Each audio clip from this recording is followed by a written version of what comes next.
हरे कृष्ण। ओम नमः शिवाय।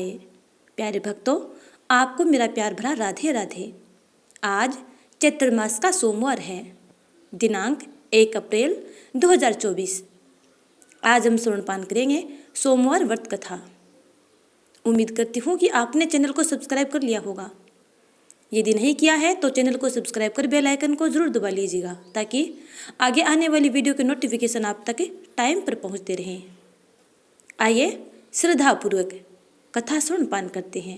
एक समय की बात है, किसी नगर में एक साहूकार रहता था। उसके घर में धन की कोई कमी न थी, लेकिन उसके कोई संतान नहीं थी। इस कारण से वह बहुत दुखी रहता था।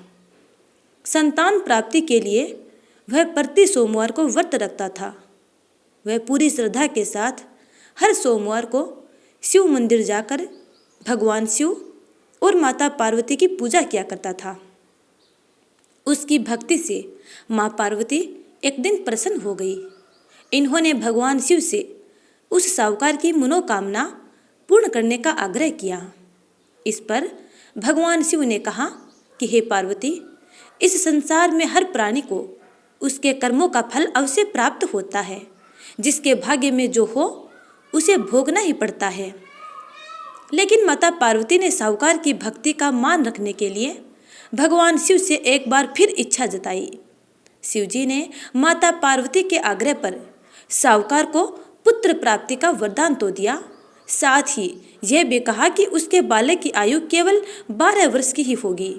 साहूकार माता पार्वती और भगवान शिव की बातचीत को सुन रहा था। उसे भगवान की इस बात से ना तो खुशी थी और ना ही दुख। वह हमेशा की तरह शिव जी की पूजा करता रहा। कुछ समय बीत जाने के बाद साहूकार के घर एक पुत्र का जन्म हुआ। जब उस बालक की उम्र 11 वर्ष की हुई तो उसे पढ़ाई के लिए काशी भेज दिया गया। साहूकार ने पुत्र के मामा को बहुत सारा धन देकर उसे काशी विद्या प्राप्ति के लिए ले जाने को कहा। साथ ही मार्ग में यज्ञ कराते हुए जाने का आश्वासन दिया। साथ ही यज्ञ स्थल पर ब्राह्मणों को भोजन कराने और दक्षिणा देने को भी कहा। दोनों मामा भांजे साहूकार के निर्देश के अनुसार यज्ञ कराते और ब्राह्मणों को दान दक्षिणा देते काशी की ओर चल पड़े। रात में एक नगर पड़ा जहां किसी राजा की कन्या का विवाह हो रहा था, लेकिन जिस कुमार से उसका विवाह होने वाला था वह एक आंख से काना था। राजकुमार के पिता ने अपने पुत्र के काना होने की बात को छुपाने के लिए एक चाल सोची।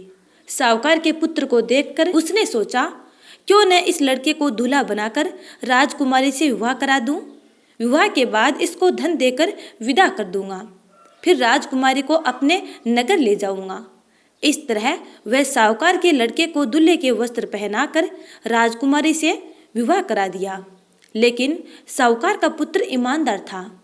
उसे यह बात अच्छी नहीं लगी। उसने मौका मिलते ही राजकुमारी की चुन्नी के पल्ले पर लिख दिया कि तुम्हारा विवाह तो मेरे साथ हुआ है, लेकिन जिस राजकुमारी के साथ तुम्हें भेजा जाएगा वह एक आंख से काना है। मैं तो काशी पढ़ने जा रहा हूँ। जब राजकुमारी ने चुन्नी पर लिखी बातें पढ़ी तो अपने माता पिता को यह बात बताई।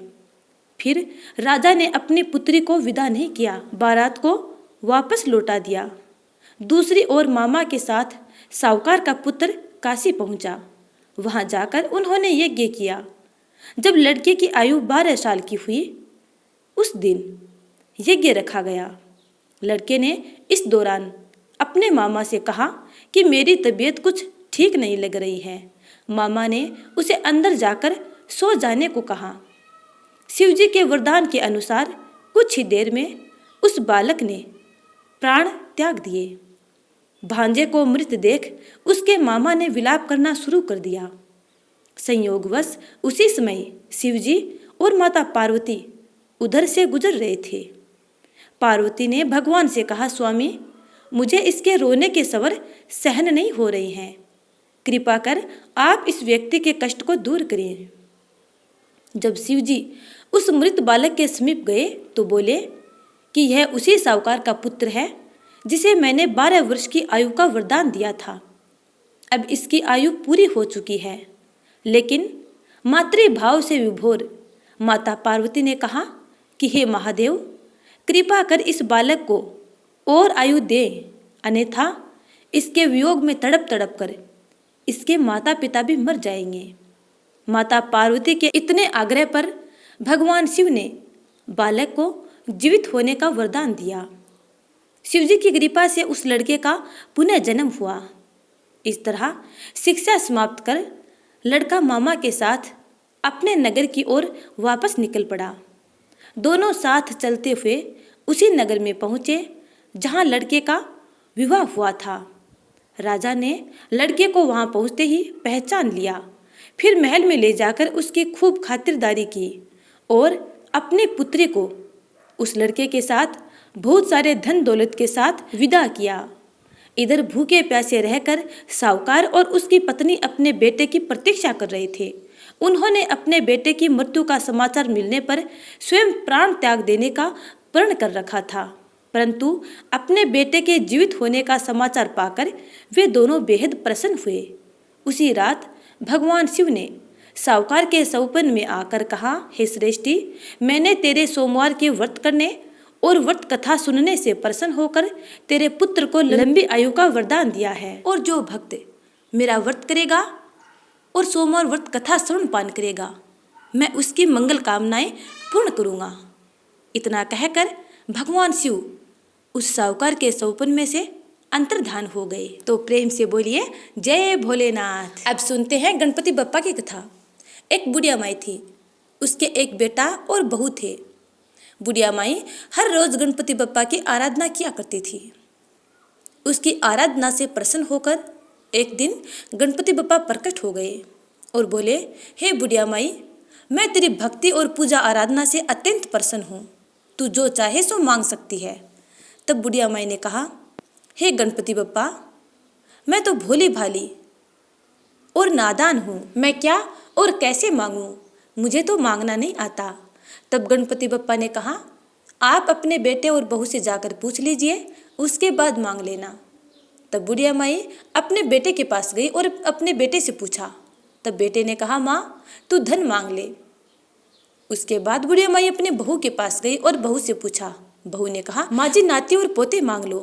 तब बुढ़िया माई ने सोचा, ये दोनों तो अपने मतलब की मांग रहे हैं, मुझे अपनी पड़ोसिनों से जाकर पूछना चाहिए। तब बुढ़िया माई अपनी पड़ोसिनों के पास गई और उनसे पूछा। तब पड़ोसिनों ने कहा, बुढ़िया माई तू क्यों धन मांगे, क्यों नाती और पोते मांगे, तू तो थोड़े दिन ही जिएगी, इसलिए अपनी आंखों की रोशनी मांग ले, जिससे तेरी बची हुई जिंदगी आराम से कट जाएगी। तब बुढ़िया माई ने सोचा, मुझे अपने मतलब की भी मांगनी चाहिए और अपने बेटे और बहू के मतलब की भी मांगनी चाहिए। दूसरे दिन बुढ़िया माई गणपति बप्पा के पास गई और बोली, हे गणपति बप्पा, यदि आप मेरी भक्ति से प्रसन्न हैं तो आप मुझे 84 करोड़ का महल दे, सोने के खंभे दे, सोने के कटोरे में दूध पीते हुए नाती और पोते दे, अमर सुहाग दे, कंचन जैसी काया दे, संपूर्ण परिवार में सुख दे और अंत में मोक्ष दे। गणपति बप्पा मुस्कुराए और बोले, बुढ़िया माई तूने तो मुझे ठग लिया, किंतु जा, जो कुछ तूने मांगा है सब कुछ वैसा ही मिलेगा। ऐसा कहकर गणपति बप्पा अंतर्ध्यान हो गए। बुढ़िया माई ने जैसे ही अपनी आंखें खोली तो जो कुछ बुढ़िया माई ने मांगा था सब कुछ वैसा ही मिला।